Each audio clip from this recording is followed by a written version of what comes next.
I'm Natalie Parker, 29, and I never thought I'd be reading these words from my own mother. Sorry, dear. This event is just for close friends and family. My phone screen blurred as I realized what she meant. My brother James wasn't inviting me to his wedding. Me. His only sister. The confusion hit first, then disbelief. James and Heather's wedding was happening without me, and somehow I wasn't considered close family. Before I continue my story, let me know where you're watching from the comments and hit that subscribe button if you've ever felt the sting of family exclusion. Growing up, James and I were inseparable. Only 3 years apart, we built elaborate blanket forts in our living room, defended each other from neighborhood bullies, and shared secret languages that drove our parents crazy. Our childhood home in suburban Minneapolis was filled with the echoes of our laughter and occasional squabbles that never lasted more than an hour. I still have the faded Polaroids of us covered in mud after rainstorms, grinning with ice cream-stained faces, and dressed as matching superheroes for Halloween 5 years straight. Everything changed when I was 12 and James was 15. The arguments between our parents grew louder and more frequent.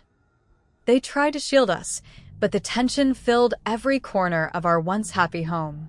When they finally sat us down to announce their divorce, I remember James gripping my hand under the dining table, both of us fighting tears. The custody arrangement split us physically. Mom got a job opportunity in Chicago and took me with her, while James stayed in Minneapolis with Dad to finish high school with his friends. It's just temporary, everyone assured us. You'll see each other all the time. But temporary turned permanent. What started as monthly visits became seasonal, then just holiday gatherings. I tried everything to stay connected.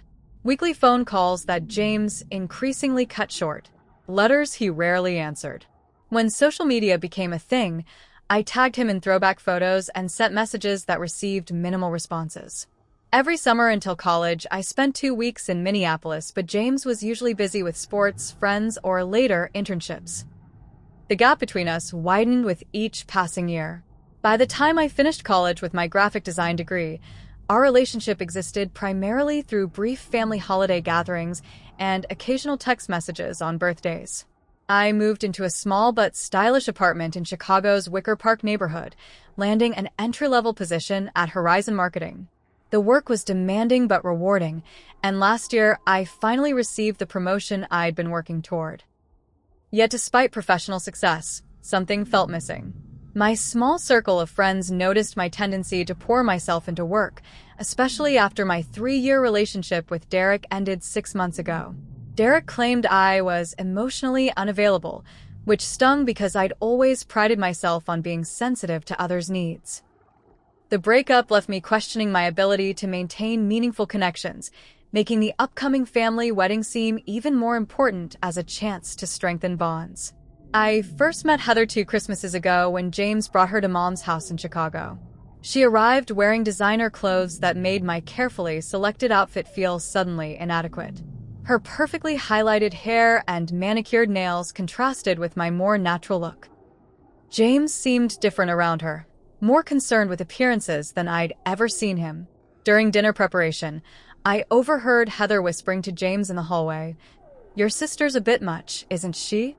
All those questions about our relationship. When I entered the kitchen moments later, her smile never reached her eyes.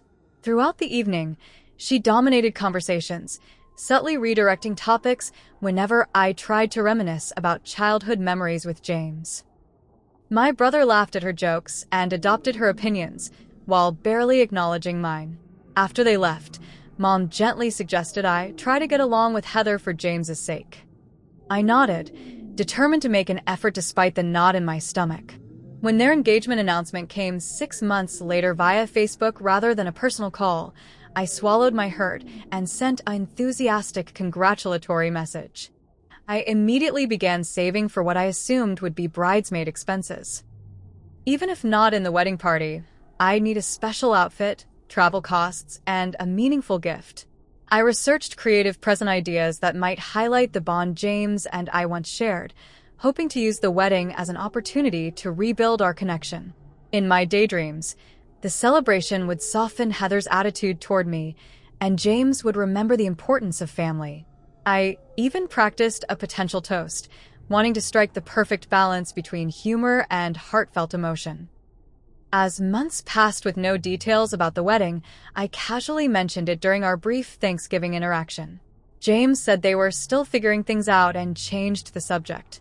I noticed Heather watching this exchange with a satisfied expression. Still, I remained hopeful, continuing to set aside money and browsing dresses online. I marked the approximate date on my calendar with a heart, imagining how the day would bring our fractured family together again. The text from Mom came on a Tuesday morning as I was rushing to catch the L train to work. At first, I only glanced at the notification, planning to read it fully once I reached the office. But the words about James's wedding caught my eye, and I stopped abruptly on the sidewalk, causing the businessman behind me to stumble. "Sorry," I muttered, stepping aside to read the full message. "Natalie, honey, I need to tell you something about James's wedding. It's in 2 weeks at the Lakeside Manor. Very exclusive venue with limited capacity. James says they've kept the guest list to just 50 people, very intimate. I'm so sorry, dear, but this event is just for close friends and family. I feel terrible about this. Call me when you can." I read it 3 times, certain I was misunderstanding. The implication couldn't be clearer, but my brain refused to process it. I was being excluded from my only brother's wedding, and my mother was delivering this news via text message. My hands shaking, I called Mom immediately, ducking into a nearby coffee shop for privacy. "Natalie, I'm so sorry," Mom answered, her voice heavy. "I just found out myself yesterday. I told James he should be the one to tell you. But 2 weeks." My voice sounded strange, distant. "The wedding is in 2 weeks, and I'm just finding out now that I'm not invited." "I know, honey. I'm upset about it too. The venue is apparently very expensive and exclusive. They had to be selective with the guest list. But Dad is invited." I couldn't keep the bitterness from my voice. A pause. "Yes, and Linda. My stepmother, who'd been in our lives less than 5 years. Who else is going that I know? Cousin Tracy, Uncle Phil, and Aunt Diane, a few family friends." Mom's voice trailed off. "So everyone but me," I concluded flatly. James said something about Heather having a large extended family that took priority for the limited spots. "I don't agree with it, Natalie." I told him it wasn't right. "But you're still going." It wasn't a question. "He's my son," she said quietly, as if that explained everything. After promising to call me that evening, Mom hung up, leaving me standing in the bustling coffee shop feeling suddenly, achingly alone. I called in sick to work for the first time in 2 years, rode the train back to my apartment, and collapsed onto my couch. The tears came in waves as I scrolled through my phone, checking emails and texts to see if I'd somehow missed an invitation. Nothing. I called James 3 times. Each call went to voicemail. Finally, I texted him. "Just heard about the wedding for Mom. Can we talk?" 20 minutes later, his response appeared. "Sorry you found out this way. Very small venue, limited spots." I typed back. "I'm your sister. Your only sister." Another delay then. I know. Tough decisions had to be made. My fingers flew across the screen. "Can you at least call me?" An hour passed before my phone finally rang. James sounded defensive from his first hello. "Look, Nat, I don't know what Mom told you, but this isn't personal. Heather and I wanted a small wedding. Small enough for Dad's entire side of the family, but not for your sister?" I couldn't keep the hurt from my voice. The venue only holds 50 people. Heather has a large family, and they're covering most of the costs, so they get priority over your only sibling. The implication hung in the air. "It's not like that. We had to make cuts somewhere. And honestly, Nat, you wouldn't know most people there anyway. It would probably be awkward for you. More awkward than finding out I'm not invited 2 weeks before the event. Look, we can catch up sometime after the honeymoon. Maybe you could visit us in our new place." The conversation continued in this vein, with James offering increasingly hollow excuses while I fought to maintain my composure. When he mentioned that the wedding party photos would be more cohesive this way, Something inside me broke. "Congratulations on your wedding, James," I said quietly and hung up. I spent the next hour curled in a ball on my bed, feeling as though a vital organ had been removed. The rejection was absolute and undeniable. My own brother didn't consider me important enough to witness the most significant day of his life. When my doorbell rang that evening, I opened it to find Amber standing there with a bottle of wine in each hand and a bag of takeout from our favorite Thai restaurant. "Your mom called me," she explained, pushing past me into the apartment. "She's worried about you." I managed a watery smile. At least someone is. Amber listened as I recounted the conversations with Mom and James, her expression shifting from shock to indignation on my behalf. "That's beyond messed up," she declared, pouring generous glasses of wine. "And Heather is clearly behind this. She's been trying to cut you out since day one." "Maybe I should have tried harder with her," I suggested weakly. "No way. This isn't on you. She's insecure and controlling, and your brother is spineless for going along with it." Amber had never been one to mince words. "So, what do I do now? Pretend it doesn't hurt? Send a gift anyway?" "Absolutely not." Amber sat up straighter. "You know what you should do? Plan something amazing for yourself that weekend. Something so great that you'll be too busy having an incredible time to even think about their stupid wedding." "Like what?" "Like that California coastal drive you've been talking about for years, but never took because you're always too busy working." Amber's eyes lit up. "Think about it. Ocean views, cute towns, wine country. Way better than making small talk with Heather's judgmental relatives in some stuffy venue." For the first time that day, I felt something other than pain. A tiny spark of possibility. "I do have vacation time saved up," I said slowly. "Like a lot of it." "And the money you saved for their gift and outfit," Amber pointed out. "Invested in yourself instead." As the evening progressed and the wine flowed, the idea took root. By the time Amber left, the crushing weight on my chest had lightened slightly. I had something to consider beyond my hurt feelings, a potential path forward that didn't involve simply absorbing another familial rejection. After Amber left, I couldn't sleep. My mind raced with competing emotions, exhaustion fighting with restless energy.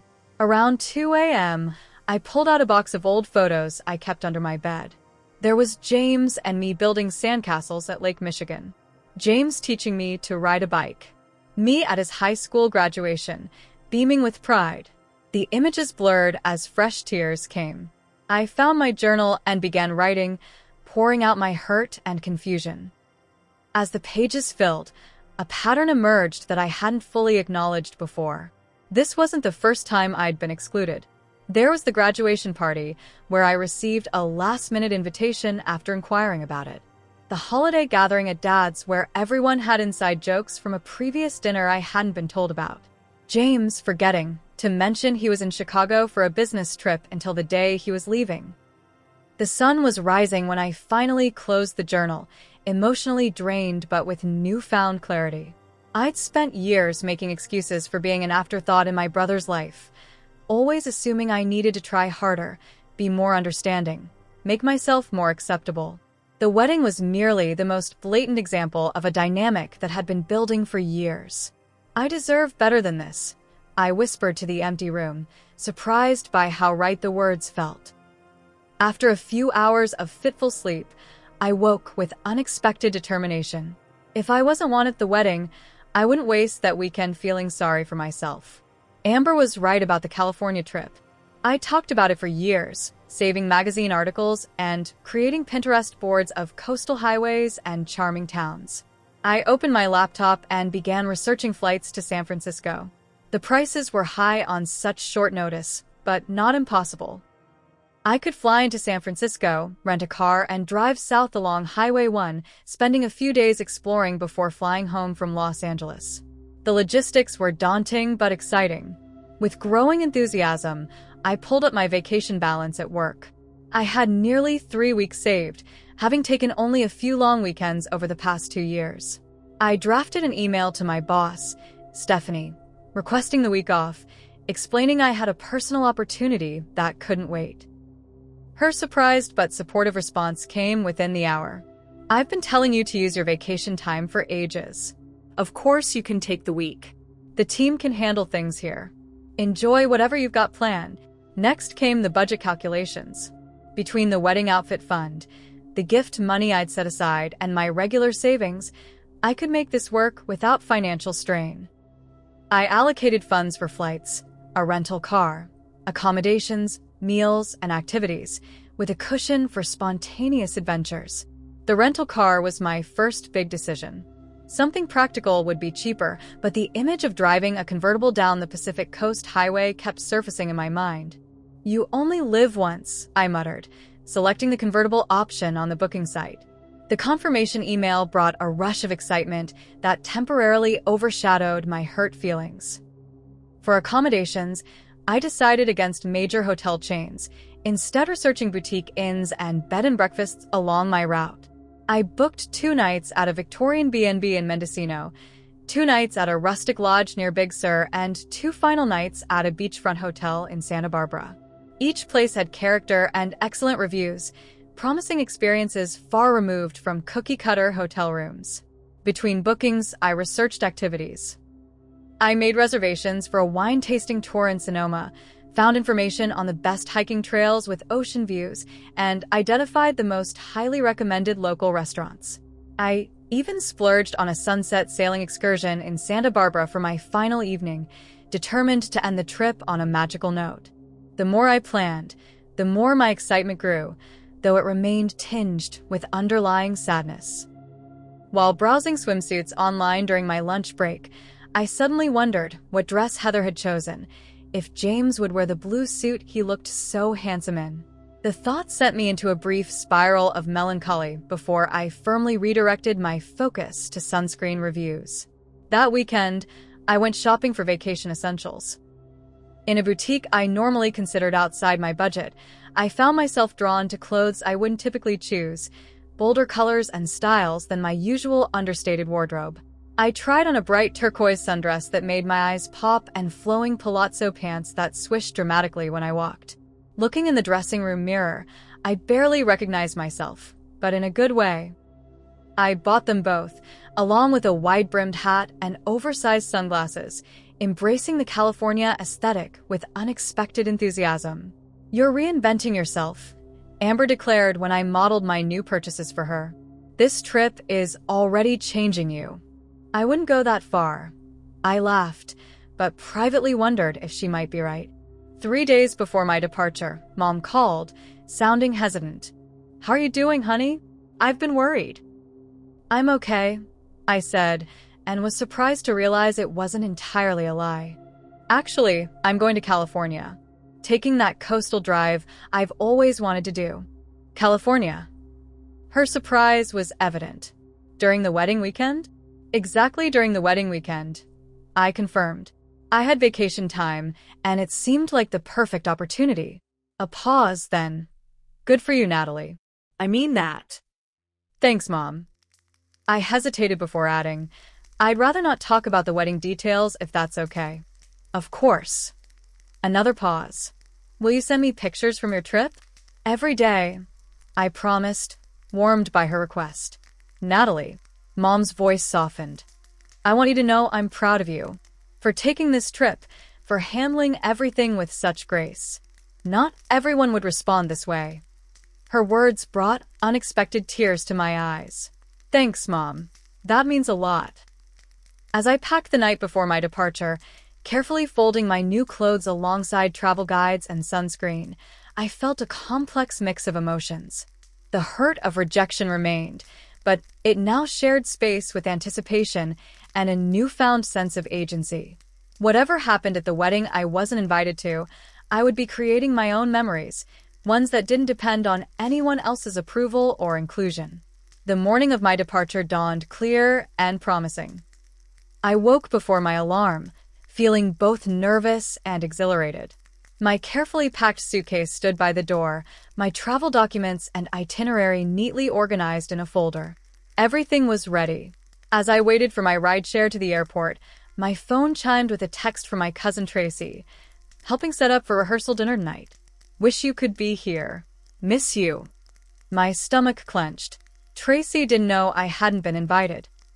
The realization that my absence was being noticed, but not questioned, made me momentarily reconsider the trip.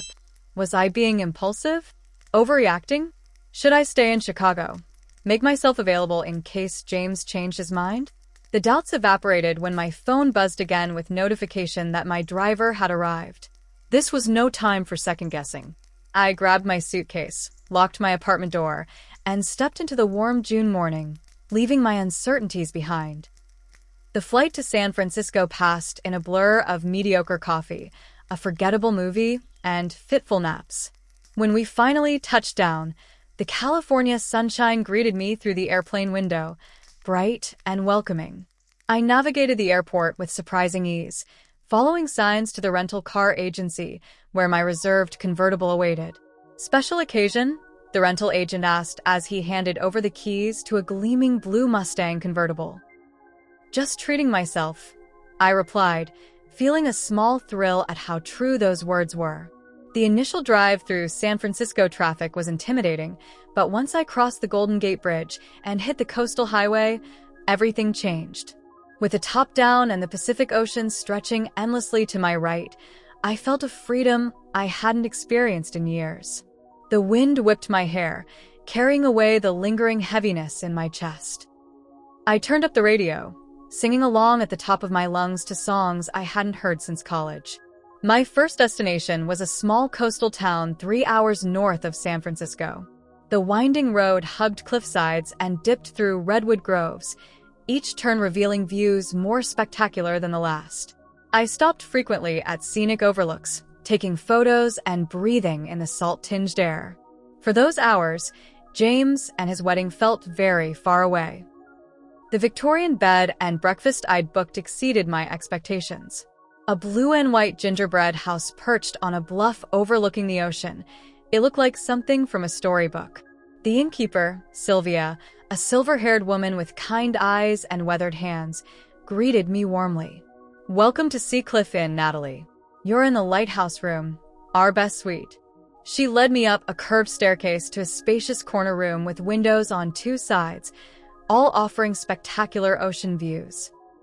A 4-poster bed dominated the space, alongside antique furnishings and fresh flowers on the writing desk. "It's beautiful," I breathed, setting down my bags. "Dinner is served in the garden at 7, but there's wine and cheese in the parlor now if you'd like to join the other guests." Sylvia paused at the door. "Traveling alone?" "Yes," I admitted. "First solo trip, actually. Those are often the most memorable." She smiled knowingly. "Any special occasion bringing you to our shores?" Something about her grandmotherly presence invited confidence. "Actually, I'm not attending my brother's wedding. I wasn't invited." The words felt strange to say aloud. Rather than offering platitudes or awkward sympathy, Sylvia nodded thoughtfully. "Family can be complicated. Sometimes the greatest gift they give us is the push to do something we might not have done otherwise." She gestured to the ocean view, like discovering this. Her perspective was refreshingly different from the pity I'd anticipated. I hadn't thought of it that way. "Join us for wine if you feel like company, or enjoy the solitude. Both have their merits." With that, she left me to settle in. After unpacking, I found myself drawn to the parlor, where several other guests were gathered. I sipped local wine and listened to their conversations, occasionally contributing but mostly enjoying the novel experience of being unknown, undefined by family connections or history. No one here had any expectations of me. The freedom was intoxicating. I slept deeply that night, lulled by the distant sound of waves. The next morning, I woke early and borrowed a trail map from the front desk. Sylvia had recommended a coastal path that led to a secluded beach, perfect for morning reflection. The trail wound through cypress trees and wild grasses, occasionally offering glimpses of the ocean below.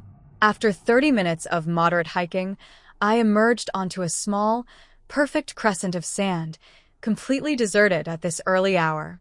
I sat on a smooth driftwood log and pulled out the journal I'd brought along. For the first time in days, I allowed myself to fully examine my feelings about James's wedding. The hurt remained, but the frantic edge had softened.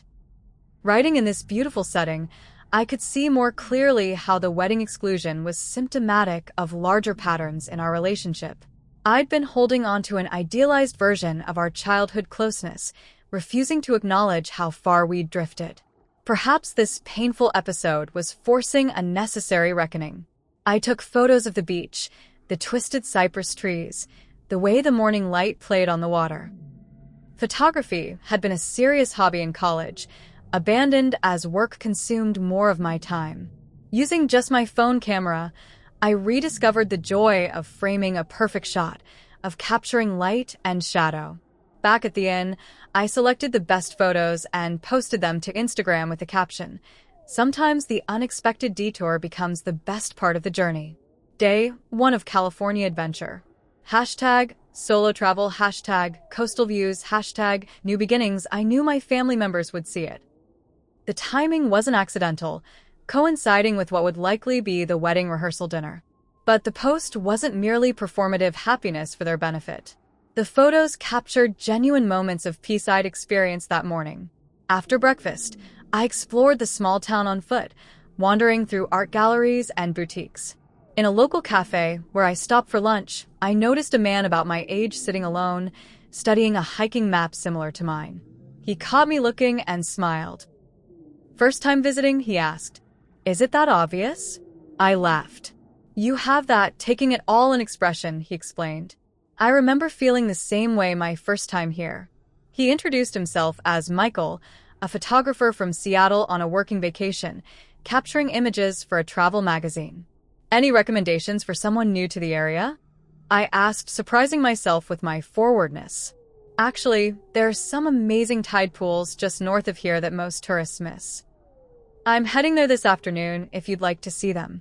Noticing my hesitation, he added, "Totally understand if you prefer exploring solo.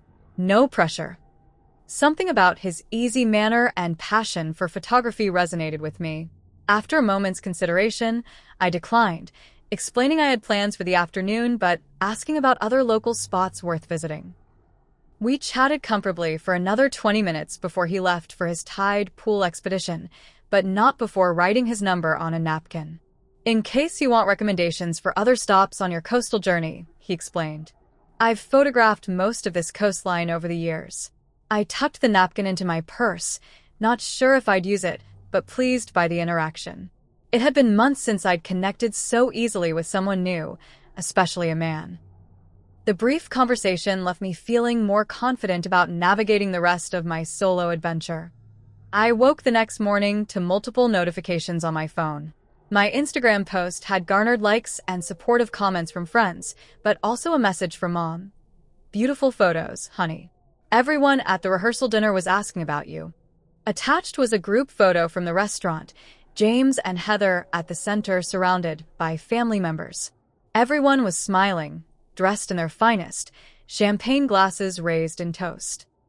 My father stood proudly beside James, his arm around my stepmother Linda.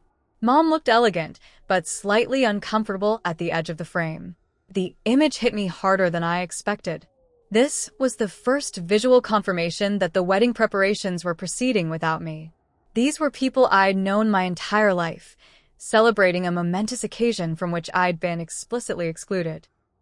More photos followed throughout the morning as various family members posted highlights from the evening. Cousin Tracy shared pictures of the elaborate floral arrangements she'd helped create. Uncle Phil posted about the emotional father-son toast. Each notification felt like a small dagger. I'd planned to visit a nearby state park that day, but as the wedding-related posts continued to appear, my enthusiasm waned. Instead, I found myself scrolling obsessively through social media, noting who was there, what they were wearing, how happy everyone looked without me. The beautiful coastal view from my window seemed suddenly irrelevant compared to the family gathering I was missing. By noon, I'd fallen into a dark spiral of self-pity. I canceled my park reservation, ordered room service, and drew the curtains, shutting out the perfect California day. When Sylvia called to check if everything was all right, I claimed a migraine, too embarrassed to admit I was hiding from Instagram photos. Around 4 p.m., a text from an unknown number appeared. Hope you're enjoying your second day in paradise. Those tide pools were even better than I remembered. Any interest in grabbing dinner? No worries if not. Michael, guy from cafe. I stared at the message, my immediate instinct to decline. I wasn't in the right headspace for socializing. But the thought of spending the entire evening alone with my spiraling thoughts was equally unappealing. Actually not feeling great today. Rain check. I responded a small concession to possibility. 20 minutes later, there was a knock at my door. When I opened it, Michael stood there holding a paper bag. I heard from Sylvia, you weren't feeling well. I was picking up dinner from the best seafood place in town, and thought you might like some too. No obligation to socialize. He held out the bag. Their clam chowder is legendary, supposedly cures all ailments. The unexpected kindness from this virtual stranger brought a lump to my throat. That's really thoughtful. Would you like to come in? I'm not actually sick, just. I gestured vaguely. Having a rough day? He supplied gently. Something like that. We set up dinner on the small table by the window. Michael opened the curtains I'd closed, letting in the golden late afternoon light and the distant sound of waves. The meal was indeed excellent, the chowder rich and comforting. Initially, I kept the conversation superficial, asking about his photography work and Seattle life. But something about his attentive listening and lack of judgment made me gradually lower my guard. The truth is, I finally admitted, my brother is getting married tomorrow, and I wasn't invited. I expected surprise, or the awkward sympathy I'd received from friends back home. Instead, Michael nodded thoughtfully. Family complications. I'm familiar with those. You've been excluded from a sibling's wedding. Not exactly. But my sister didn't speak to me for 3 years after I missed her college graduation for a work assignment. Families have a unique ability to hurt us because they matter so much. His understanding created a space where I felt safe sharing more. I told him about James, our childhood closeness, the gradual drift, and finally the wedding exclusion. As I spoke, the emotions I'd been suppressing surged to the surface. The worst part is wondering what I did wrong, I confessed. Was I not supportive enough? Too opinionated? Did I offend Heather somehow? I keep replaying every interaction, looking for the moment I became dispensable. From what you've described, this sounds like it's about them, not you, Michael said quietly. Your brother avoiding conflict, his fiancée establishing control. You're just caught in the crossfire. Maybe, I acknowledged. But knowing that doesn't make it hurt less. No, he agreed. It doesn't. We talked for hours, the conversation flowing naturally from my family situation to broader topics. Michael shared his own complicated family dynamics, including the reconciliation with his sister that took years to achieve. His perspective was both compassionate and practical, untainted by the emotional investment my friends at home brought to their advice. When he finally left around 10, I felt lighter. The wedding photos hadn't disappeared from social media, but they'd lost some of their power to wound me. Before going, Michael suggested meeting the next morning for sunrise at a nearby lighthouse. It's the perfect place to watch the day begin, he said. And tomorrow might be a day when you need something beautiful to focus on. I agreed without hesitation, setting my alarm for 5 a.m. The wedding day dawned clear and perfect, exactly the weather every bride hopes for. I deliberately avoided checking social media upon waking, instead focusing on preparing for the lighthouse excursion. Michael was waiting in the inn's parking lot, 2 takeout coffee cups in hand. Ready for something magnificent, he asked. The lighthouse stood on a rocky promontory, accessible by a narrow path that wound through coastal grassland. We reached it just as the sky began lightening, taking seats on a stone bench facing east. In comfortable silence, we watched the horizon transform from deep blue to lavender to fiery orange as the sun emerged from the ocean. I've photographed hundreds of sunrises, Michael said quietly. They never get old. Each one is completely unique, never to be repeated exactly the same way again. The simple observation resonated deeply. This sunrise, this moment, was uniquely mine. No matter what was happening in Minneapolis today, I was here, witnessing something beautiful that would never exist in precisely this form again. After the sunrise, Michael suggested a day of exploration. I know some hidden beaches only locals visit, places so beautiful they make you forget everything else temporarily. I hesitated, then made a decision. I turned off my phone entirely. Lead the way. The day that followed was one of the most unexpectedly wonderful of my life. Michael took me to a series of secluded coves accessible only by unmarked trails.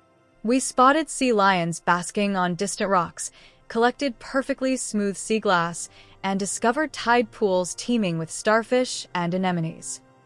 His knowledge of marine life and coastal geology transformed what would have been merely pretty views into fascinating discoveries. Around midday, we stumbled upon a small-town festival celebrating the start of salmon season. Local restaurants had set up booths offering fresh seafood, while artisans displayed handmade crafts. A band played lively folk music in the town square, where several couples were dancing. "Hungry?" Michael asked, nodding toward the food stalls. We sampled grilled oysters, fish tacos, and local craft beer, sitting on a low stone wall overlooking the harbor. The festive atmosphere was contagious, and when Michael suggested joining the dancers, I surprised myself by agreeing. "I should warn you, I'm not very good." I laughed as he led me to the square. "Perfect. Neither am I." What we lacked in skill, we made up for in enthusiasm. The band played song after song as we twirled and laughed, occasionally colliding with other equally uncoordinated dancers. For those precious hours, I didn't think once about James or his wedding. I was fully present in my own experience, creating memories that belonged solely to me. Throughout the day, I took dozens of photos, documenting not just the scenery but moments. Michael explaining the life cycle of a tide-pool creature, our shadows on the sand, our hands holding fresh sea glass. The images captured genuine joy, not the forced smiles I might have worn at the wedding. As evening approached, Michael suggested dinner at a cliffside restaurant known for its sunset views. "Perfect ending to a perfect day," he said. "Unless you're tired of my company by now." "Not even close," I admitted, surprising myself with how true it was. The restaurant perched dramatically on the edge of a cliff, its windows offering uninterrupted views of the Pacific. A hostess led us to a corner table where the sunset would be most spectacular. As we settled in, I finally turned my phone back on, feeling emotionally prepared to face whatever wedding updates awaited me. Immediately, notifications flooded the screen. Multiple missed calls from Mom and Amber, text messages, voicemails, social media alerts. My heart raced, assuming something terrible had happened. The first voicemail was from Mom, her voice tight with controlled stress. "Natalie, honey, I don't know if you're checking messages today, but things aren't going well here. There was a huge thunderstorm. The outdoor ceremony had to be moved inside at the last minute, and there's been one disaster after another. Call me when you can." The second voicemail from Amber was more explicit. "Girl, you're missing the wedding from hell. Your brother and Heather had a massive fight right before the ceremony about some last-minute guests she invited without telling him. Then her cousin got drunk and knocked over the cake during the reception. It's a total disaster. Karma is real. Call me." With shaking hands, I checked Instagram. The carefully curated wedding photos had given way to more candid shots showing a cramped indoor space, guests looking uncomfortable in the heat, and most tellingly, James and Heather standing apart in group photos, their smiles strained. Then came a text from a number I immediately recognized, though it rarely appeared on my screen. "James, hey Nat, really messed up not having you here today. Everything that could go wrong did. Heather and I had a huge fight about family. Missing you. Can we talk when I'm back?" I stared at the screen, a whirlwind of emotions battling within me. Part of me felt a vindictive satisfaction that the perfect wedding had imploded. Another part ached for my brother, imagining his disappointment on what should have been a joyous day. And beneath it all was confusion about how to respond to this sudden acknowledgement of my absence. "Bad news?" Michael asked gently, noticing my expression. "Complicated news," I replied, then found myself sharing the updates about the wedding disasters. "How does that make you feel?" he asked after I finished. "I don't know," I admitted. Part of me wants to say, "I told you so," or feel like it's cosmic justice. But mostly I just feel sad. Sad that it went poorly for James. Sad that I'm still affected by all this even from hundreds of miles away. Sad that part of me cares so much about a day I wasn't welcome to attend. "Those are all valid feelings," Michael said. "There's no rulebook for how to process something like this." As the sun began its descent toward the horizon, painting the sky in spectacular oranges and pinks, my phone rang. James. My hand hovered over the screen, uncertain. "I can give you privacy if you want to take that," Michael offered. I shook my head. Not right now. This moment is too beautiful to interrupt. I silenced the phone, promising myself I'd call back after dinner. We ordered local specialties and a bottle of wine, watching as the sunset transformed from golden to deep crimson. The conversation flowed easily, moving from childhood memories to travel dreams to favorite books. As darkness fell and stars appeared above the ocean, I felt a curious peace settling over me. When dinner ended, we walked along a path following the cliff edge, the restaurant lights fading behind us and the sound of waves crashing below. I finally felt ready to return James's call. "Do you mind?" I asked Michael. "Take all the time you need," he said, moving a short distance away to give me privacy while remaining visible in the moonlight. James answered on the first ring. "Nat, thank God. I've been trying to reach you all day." "I had my phone off," I explained. "I'm in California." "California?" Mom mentioned something about a trip, but I thought she was covering for you. He sounded genuinely surprised. "Look, Nat, I really screwed up. Not inviting you was Heather's idea. She said having you there would make things complicated because of some weird idea that you don't approve of her." "That's not true," I protested. "I know that now," he sighed. "We had a huge fight about it this morning when I found out she'd invited her ex-boyfriend without telling me. I said if there was room for him, there should have been room for my sister. That's when she admitted she deliberately kept you off the list because she feels threatened by our relationship." "What relationship?" I couldn't keep the bitterness from my voice. "We barely talk anymore, James." "That's on me," he admitted, his voice breaking slightly. "I've been a terrible brother. After today's disaster, I'm seeing things more clearly. The ceremony was a mess, the reception worse. Dad got into an argument with Uncle Phil, Heather's mother criticized everything, and Heather herself spent half the reception in tears or arguing with me. All I could think was how you would have known exactly what to say to make everyone laugh and relax the tension." His words touched a vulnerable place in my heart, but I remained cautious. "I appreciate you saying that, but it doesn't erase how hurt I was." "I know," he said quietly. "I'm not asking for instant forgiveness. Just a chance to try to make things right when we get back from the honeymoon. If Heather and I even go on one after today." The rawness in his voice was unfamiliar. James had always maintained a careful composure, rarely showing vulnerability. This unfiltered honesty suggested a genuine breaking point. "I'd like to try," I said finally. "But things need to change, James. I can't keep being an afterthought in your life." "You won't be," he promised. "Today made me realize what really matters. And it's not impressing Heather's family or having the perfect wedding photos." After we hung up, I stood motionless, watching the moonlight on the water. The conversation had shaken me, reopening wounds I thought I'd begun to heal while simultaneously offering hope I hadn't dared to entertain. Michael approached cautiously. "Everything okay?" "I'm not sure," I answered honestly. "My brother just apologized. Said excluding me was a mistake. That he wants to make things right." "That sounds positive," Michael ventured. "It does," I agreed. "But I'm feeling overwhelmed. Part of me wants to believe him, to jump at this chance to repair our relationship. Another part is afraid of being hurt again if nothing actually changes." "What does your instinct tell you?" I considered the question carefully. "That he's sincere in this moment. Whether that translates to lasting change remains to be seen, but I want to give him the chance to try. That seems wise, Michael said, holding the door open without abandoning your boundaries. We walked back toward the restaurant in comfortable silence.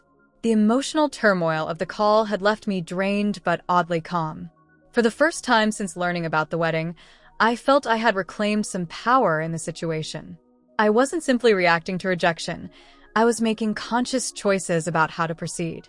Thank you, I said suddenly, stopping to face Michael. For today. For listening. For showing me beautiful places when I needed beauty most. It was my pleasure, he said simply. Sometimes the universe puts the right people in each other's paths at exactly the right moment. As we drove back to the inn under a canopy of stars, I realized he was right. Had I been at the wedding, I would have missed this day of discovery, both of the California coast and of my own resilience. The pain of exclusion had pushed me into an experience I might otherwise never have had. Whatever happened with James going forward, I had found something valuable in this detour. Not just beautiful memories of tide pools and dancing, but a renewed sense of my own worth independent of family approval. The certainty that I could create joy for myself even when doors closed before me. It wasn't the lesson I'd expected to learn on this trip, but perhaps it was the one I needed most. The remaining days of my coastal journey took on a different quality after James's call. The sharp edge of hurt had softened, replaced by cautious optimism about the future of our relationship. I continued north along Highway 1, stopping at the planned destinations, but also discovering unexpected treasures along the way. Michael and I exchanged contact information before parting, promising to stay in touch. I'll be in Chicago for a photography conference in September, he mentioned casually. Maybe I could buy you dinner, hear how things turned out with your brother. I'd like that, I replied, surprised by how much I meant it. Our connection had developed with remarkable ease, free from the forced quality of first dates or the baggage of mutual friends. Just two people recognizing something valuable in each other at a moment when both were open to the possibility. The drive to Big Sur offered some of the most spectacular scenery yet, the road winding precariously between mountains and sea. I stopped frequently to hike short trails to viewpoints, each more breathtaking than the last. At Julia Pfeiffer Burns State Park, I watched a waterfall cascade directly onto the beach, creating a scene so perfect it seemed almost artificial. At each stop, I journaled about not just what I was seeing, but what I was feeling and learning. The entries evolved from raw hurt to deeper reflection on patterns in my life, particularly my tendency to seek validation from others rather than defining my own worth. The rustic lodge near Big Sur became my base for exploring ancient redwood groves and hidden beaches. Each night, I returned pleasantly exhausted from physical activity, my mind clearer than it had been in months. I continued posting photos to social media, no longer concerned about who might see them or what they might think, simply sharing moments that brought me joy. Mom called daily for updates, clearly delighted by my adventures. You sound different, she observed during one call. More, I don't know, centered? I feel different, I admitted. Like I'm remembering parts of myself I'd forgotten. In Santa Barbara, my final destination, I splurged on the promised sunset sailing excursion. As the catamaran glided through golden waters, dolphins suddenly appeared alongside, playing in the boat's wake. Their graceful, joyful movements brought unexpected tears to my eyes, a physical manifestation of the beauty I'd been absorbing throughout the journey. That evening, sitting on my hotel balcony overlooking the ocean, I wrote a final entry in my travel journal. When James's wedding invitation never came, I felt erased, as if a lifetime of sisterhood could be so easily dismissed. The pain was real and valid, but what began as an escape from hurt has become something far more significant. This journey forced me to see myself as the protagonist of my own story rather than a supporting character in someone else's. The greatest gift has been rediscovering joy that belongs solely to me, not dependent on anyone else's inclusion or approval. The sunrise at the lighthouse. Sea glass warming in my palm. Dolphins dancing in golden light. These moments are mine alone, perfect in their singularity. I don't know what will happen with James. I hope his words translate into meaningful change. But I know now that my happiness can't hinge on his choices or anyone else's. Whatever comes next, I'll face it with the clarity and strength I've found here on this coast.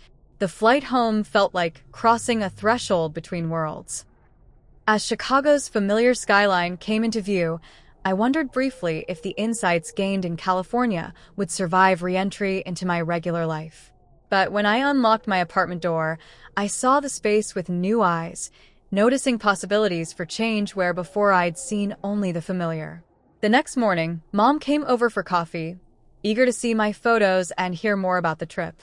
She seemed different too, more direct in her communication. "I need to apologize," she said unexpectedly. "I should have taken a stronger stand about you being excluded from the wedding. I was trying to keep peace, but sometimes peace comes at too high a price." "I appreciate that," I said, touched by her acknowledgement. "But honestly, if I'd gone to the wedding, I wouldn't have taken this trip. And the trip gave me something I needed more." She studied my face. "You look good, Natalie. More like yourself somehow." "I feel more like myself," I agreed. We spent the morning scrolling through my photos as I recounted adventures, carefully omitting certain details about Michael that I wasn't ready to share or analyze yet. Mom listened attentively, asking questions and laughing at my stories. For perhaps the first time, she was treating me as an independent adult with experiences worth hearing about, not just her daughter, who needed guidance. 2 weeks after my return, James and Heather came back from their honeymoon. Despite the wedding day drama, they had decided to take the pre-booked trip, though James mentioned briefly that it had been tense at times. He suggested meeting for coffee, just the two of us. We chose a neutral location, a cafe equidistant between our homes. I arrived first, securing a quiet corner table and ordering my usual latte. When James walked in, I was struck by how tired he looked, the usual confidence in his bearing diminished. "Thanks for meeting me," he said, sliding into the seat across from me. "You look great. California clearly agreed with you." "It did," I acknowledged. "It was exactly what I needed." James fidgeted with his coffee cup. "Nat, I don't even know where to start. The wedding was a disaster in so many ways, but the worst part was realizing how I'd let Heather dictate my relationship with my own sister." "Why did you?" I asked directly, a question I might have avoided before the trip. He sighed. "The easy answer is that I wanted to keep peace. Heather has strong opinions, and somewhere along the line, I started prioritizing her approval over everything else. But that's not really an excuse." "No," I agreed quietly. "It's not. When everything fell apart at the wedding, it was like waking up from a daze.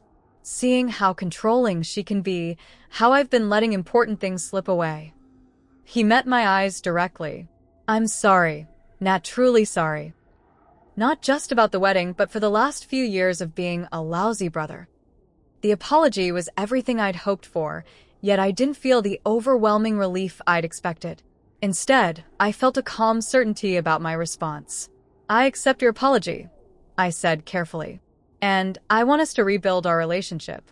But it needs to be different going forward, James. I can't keep trying to connect with someone who only makes space for me when it's convenient." "That's fair," he nodded. "More than fair. What about Heather?" I asked. "Where does she stand on all this?" James's expression tightened slightly. "We're working through some things. The wedding day fight opened up a lot of issues we've been avoiding. She knows reconnecting with you is important to me." Noticeably absent was any mention of Heather wanting to make amends herself.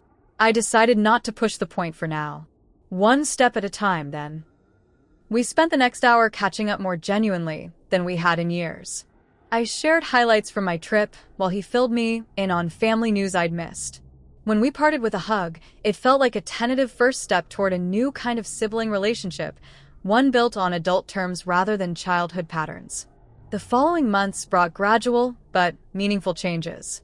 James and I established a monthly dinner tradition, sometimes with Heather, sometimes just the two of us. Our conversations became more authentic, acknowledging past hurts while focusing on building something better. Heather remained somewhat distant, but civil, occasionally showing glimpses of warmth that suggested potential for a real relationship eventually. More significant were the changes in my own life. The California trip had awakened something dormant in me, a passion for photography and travel that had been buried under work responsibilities and relationship concerns. I invested in a proper camera and began taking weekend trips to nearby state parks, building a portfolio of nature photography. When Michael visited Chicago in September as promised, our connection picked up as naturally as if no time had passed. Over dinner, I shared the developments with James and my renewed interest in photography. Michael listened attentively, offering encouragement and practical advice based on his professional experience. "You have a good eye," he said, scrolling through my recent photos. "There's real potential here." His visit extended to the weekend, then to occasional return trips when his work brought him to the Midwest. We navigated the complexities of distance with phone calls and shared photo projects, building something that felt both exciting and grounded. 6 months after the wedding that excluded me, I made a decision that would have been unthinkable before my impromptu California journey. I approached my boss about reducing my hours at the marketing firm to pursue freelance photography work on the side. To my surprise, she was supportive, helping me structure a 4-day workweek that allowed time for my growing side business. My first paid photography job came through a connection of Michael's, documenting a small local festival similar to the one we'd stumbled upon in California. The work was challenging but exhilarating, combining technical skills with the ability to capture authentic moments of joy and connection. James attended my first gallery showing, a small affair at a local coffee shop displaying my nature photography. "I had no idea you were this talented," he admitted, studying a dramatic shot of Lake Michigan at dawn. "Why didn't I know this about you?" "Maybe you never asked," I said, but without bitterness. Or maybe I'm just discovering it myself. The holiday season brought the first family gathering since the wedding. The dynamics had shifted subtly, but significantly. Mom spoke her mind more freely. James made conscious efforts to include me in conversations. I felt less desperate for approval, more comfortable simply being present without performing for acceptance. When Amber commented on the changes, saying, "Whatever happened in California transformed you," I had to reflect on the truth in her observation. The trip that began as an escape from rejection had become a journey toward self-discovery. The wedding exclusion that felt like erasure had ultimately pushed me to define myself more clearly than ever before. 1 year after the fateful text from Mom, I found myself planning another solo adventure, this time to the Pacific Northwest, with potential plans to meet Michael in Seattle afterward.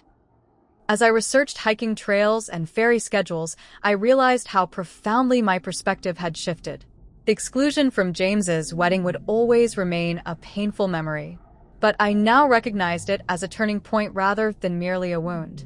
Sometimes the doors that close before us force us to find new pathways we might never have discovered otherwise. Sometimes being left out of someone else's story compels us to write our own more boldly. I still had complicated feelings about family, still worked on setting healthy boundaries with James and navigating the tentative truce with Heather. But these challenges no longer defined me. They were simply parts of a larger life that included newfound passions, strengthened friendships, and a growing sense of purpose independent of others' approval. Have you ever experienced a painful rejection that ultimately led you to something better? I'd love to hear your stories in the comments below. Sometimes our greatest growth comes from our deepest hurts, and sharing these journeys can help others find their way through similar challenges. If this story resonated with you, please hit the like button and subscribe for more real-life experiences. Thank you for joining me on this journey, and remember that sometimes the most beautiful destinations aren't on any map you plan to follow.